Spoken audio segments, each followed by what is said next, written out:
શ્રી કૃષ્ણ। જો આપણે આ ત્રિકોણ કાચ બાંધવાનો છે, એકદમ નવી ડિઝાઇન છે। જો આપણે શરૂઆત કરી દઈશું। 7 નંબરની સોય લઈ લીધી છે અને ચીરેલી ઊનનો દોરો પરોવી લીધો છે આપણે। અહીંયાથી આપણે શરૂઆત કરીશું। અહીંયા સોય નાખી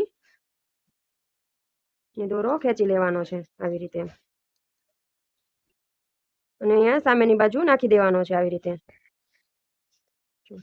અને ખેંચી લીધો। ત્રણેય ખૂણા આપણે આવી રીતે બાંધવાના છે। જો અહીંયાથી આપણે ખેંચો ને અહીંયા નાખી દીધી આવી રીતે। હવે આ બાજુ કાઢવાની છે। દયાબેનનું ભરતકામ ચેનલને સબસ્ક્રાઇબ ન કરી હોય તો જલ્દીથી કરી લેજો। નવા નવા કાચ અને નવી નવી ડિઝાઇનના ફૂલ અને પેજ ચેનલમાં છે જ તે।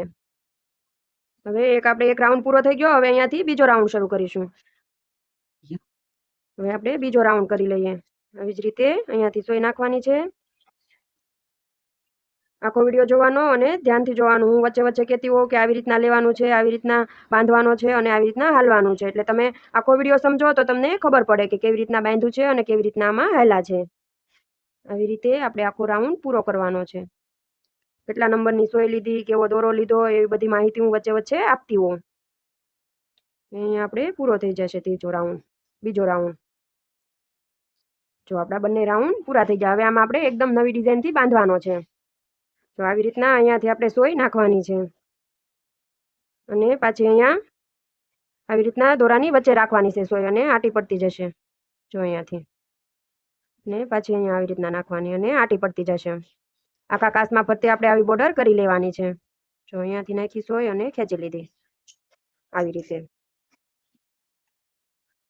આખો કાચ આવી રીતે ફરતોથી આપણે બાંધવાનો છે।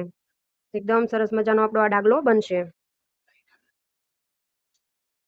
અહીંયાથી પાછી સોય નાખી ને અહીંયા કાઢી આવી રીતે બધા ખૂણા એકદમ સરખા બંધાવા જોઈએ। આપણે કાચની અણીયું ન દેખાવી જોઈએ। આવી રીતના લેતું જવાનું છે। જો અહીંયા આપણે ખૂણે આવી રીતના ધ્યાનથી બાંધવાનું છે। અહીંયા સોય નાખી ને આવી રીતના ખેંચી લીધું મેં, અને પાછી અહીંયા નાખી એક્ઝેક્ટ અણી ઉપર સોય નાખી છે। જો અહીંયા આપણી આ અણી દેખાતી હોય તો અહીંયા આવી રીતના એક ટાંકો લઈ લેવાનો। આવી રીતે ટાંકો લઈ લેવાનો એટલે આપણી અણી ઉપર ટાંકો થઈ જાય, એટલે આપણી અણી દેખાય નહીં। પાછું અહીંયાથી આપણે સોય નાખી દેવાની અને આખો ટાંકો આવી રીતના કરી લેવાનો એટલે આપણી અણી દેખાય નહીં। એટલે આ જો મેં ખૂણો બાંધ્યો, અહીંયા ટાંકો લીધો, એટલે હું તમને કહું કે આખો વિડીયો જોવાનો। વચ્ચે વચ્ચે આવી રીતના માહિતી આપતી હોઉં કે કેવી રીતના કાચનો ખૂણા બાંધવા, કેવી રીતના હાલવું, આવી રીતના જો આપણે હવે હાલતું જવાનું છે। જો આપણો એકદમ સરસ મજાનો કાચ તૈયાર થઈ જશે। જો બધા ખૂણા એકદમ સરસ મજાના બંધાઈ ગયા છે કે દેખાતી નથી અણી, લાઈક કરી દેજો, શેર કરી દેજો અને ચેનલને સબસ્ક્રાઇબ કરી દેજો। Thank you.